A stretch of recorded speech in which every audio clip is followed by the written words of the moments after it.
Hello guys, কেমন আছো তোমরা সবাই? আশা করি অনেক ভালো আছো, আমিও ভালো আছি। আর এখানে দেখতেই পাচ্ছ আমরা কিন্তু মায়ে মেয়ে টোটোর উপরে বসে পড়েছি। আর এখানে শুধু আমি একাই নেই, আমার বোনও আছে সাথে। আর দেখতেই পাচ্ছ মন্দিরের সামনে প্রণাম করছে, কারণ মন্দিরে গেছিলাম মায়ের জন্য। মায়ের ইদানিং শরীরটা খুব খারাপ যাচ্ছে, তো বোন মানসিক করেছিল মায়ের জন্যই। আমাদের মঙ্গলবাড়ি বাজার থেকে একদম সদর হসপিটাল পর্যন্ত যত মন্দির পড়বে মায়ের নামে আমার বোন কিছু দান করবে মায়ের নামে পুজো টুজোর জন্য, যাই হোক। তো দেখতেই পাচ্ছ এখানে মাকে দিয়েই কিন্তু বোন দানপত্রটা করাচ্ছে। তো দেখো আমরা কিন্তু সবাই মিলে গেছিলাম আর ভালোও লাগছিল। আর এখানে মা বোন প্রণাম করে নিচ্ছে, আমিও প্রণাম করে নিচ্ছিলাম, কারণ আমাকে তোমরা কেউই দেখতে পাবা না, কারণ আমার ক্যামেরা আমি ধরছিলাম, আমার ক্যামেরা ধরার মতন কেউ ছিল না। আর এখানে দেখো আর একটা সুন্দর মন্দির। আর এর আগেও অনেকটা মন্দির দেওয়া হয়ে গেছিলো, তারপরে মনে পড়লো যে যাই হোক একটা ভিডিও তো করাই যায় তোমাদের সঙ্গে শেয়ার করার জন্য। তো বোন বললো তাহলে একটা ভিডিও কর, তো আমি ছোটোখাটো করে একটা ভিডিও করলাম। তো দেখো এই তো প্রচণ্ড ভিড়। এটা কিন্তু সদর হসপিটালের ভেতরে চলে গেছি, ওখানে একটা মায়ের মন্দির আছে। তো এই দেখো মায়ের মন্দিরটাও কিন্তু খুবই সুন্দর হসপিটালের মধ্যে। আর বেরিয়ে পড়লাম, এই দেখো যাচ্ছি রাস্তাতে, প্রচণ্ড জ্যাম। আর আমাদের মালদা শহরটা এত সুন্দর দেখতে, যারা এসছো তারা অবশ্যই বুঝতে পেরেছো কি জানবে যে হ্যাঁ আমাদের মালদা শহরটা খুবই সুন্দর। আর দেখো টোটোতে কিন্তু আর একটা মন্দিরের কাছে চলে এসেছি, তো এখানেও টোটোটা দাঁড় করানো হলো। তো দেখো আর একটা মন্দিরে যাব, এই যে মা বোন মন্দিরের কাছে চলে গেল আর আমি কিন্তু ভিডিও করছি।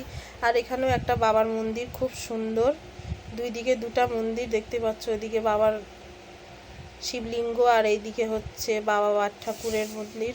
তো খুবই সুন্দর লাগছিল। এই দেখো মা এখানে দানপত্রতে দান করছে আর বোন ওখানে প্রণাম করছে, আর আমি তো ক্যামেরা করছি, আমাকে কেউ দেখতে পাবে না। তো দেখো মা এখানে প্রণাম করে নিচ্ছে। তো গাইস তোমাদেরকে আমার একটাই কথা বলার আছে, যে আমার মায়ের জন্য সবাই ঠাকুরের কাছে একটু পে করো, জানি আমার মায়ের শরীরটা ভালো যায়। আমার মায়ের ইদানিং খুবই শরীরটা খারাপ যাচ্ছে, একদমই ভালো যাচ্ছে না, গরম পড়া কালিংয়ে একদমই খারাপ যাচ্ছে। আর এই মন্দিরটা দেখে গাইস আমার যে এত এত এত ভালো লেগেছে, তোমাদেরকে বলে বোঝাতে পারবো না। মন্দিরটা এতদিন শুধু বাইরে থেকেই দেখেছিলাম, আজকেই প্রথম ঢুকলাম এই মন্দিরে। আর মন্দিরটা যে এতটা সুন্দর, তোমরা যদি কাছ থেকে না দেখো তোমরা বুঝতে পারবে না। তো দেখো এখানে কিন্তু এটা ভোলানাথের হসপিটাল পার করে, তো খুবই সুন্দর লাগছিল, খুবই সুন্দর লাগছিল। আর এখানে দেখো মা বলছে এত সুন্দর জায়গা, এত ঠান্ডা। আর বোন বলছে ঠান্ডা তো হবে এখানে বট গাছের।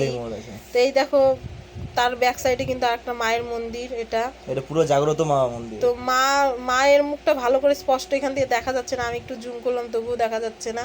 তো দেখো আমি কিন্তু কাছেও নিয়ে যাব মায়ের মুখটা দেখানোর জন্য, মন্দিরটা দেখাচ্ছি তোমাদের। সাইড দিয়ে দেখো কি সুন্দর ফুল গাছ লাগিয়ে রেখেছিল, খুবই সুন্দর লাগছিল, খুবই সুন্দর লাগছিল। আর এই দিকটাতে এত সুন্দর একটা কিউট কিউট মাছ ছাড়া ছিল, এই দেখো একটা লাল রঙের মাছ।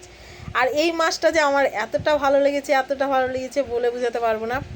আর এরকম মাছ মন্দিরে মাছ ছেড়ে রাখে, এটাই আমি প্রথম দেখলাম।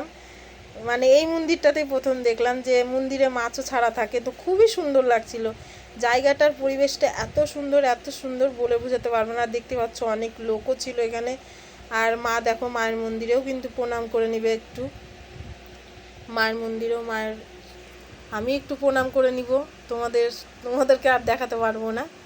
যাই হোক দেখো আমারও প্রণাম হয়ে গেল, মায়েরও প্রণাম হয়ে গেল, বোনেরও হয়ে গেল। এবার আবার একটু চলে আসলাম যে একটু কিউট মাছগুলোকে আবার তোমাদেরকে একটু দেখাই। তো দেখো কি সুন্দর মাছগুলো, আমার তো খুবই ভালো লাগছিল, লাল মাছটাকে আরও বেশি ভালো লাগছিল। তো আমাদের প্রণাম করা হয়ে গেল আর বেরিয়ে পড়েছি, দেখতেই পাচ্ছ আবার রাস্তায়। তো এরকম করে অনেক মন্দিরেই গিয়েছিলাম, সবটুকু তোমাদের সঙ্গে শেয়ার করতে পারলাম না, যেটুকু পারলাম সেটুকুই করেছি। আর এই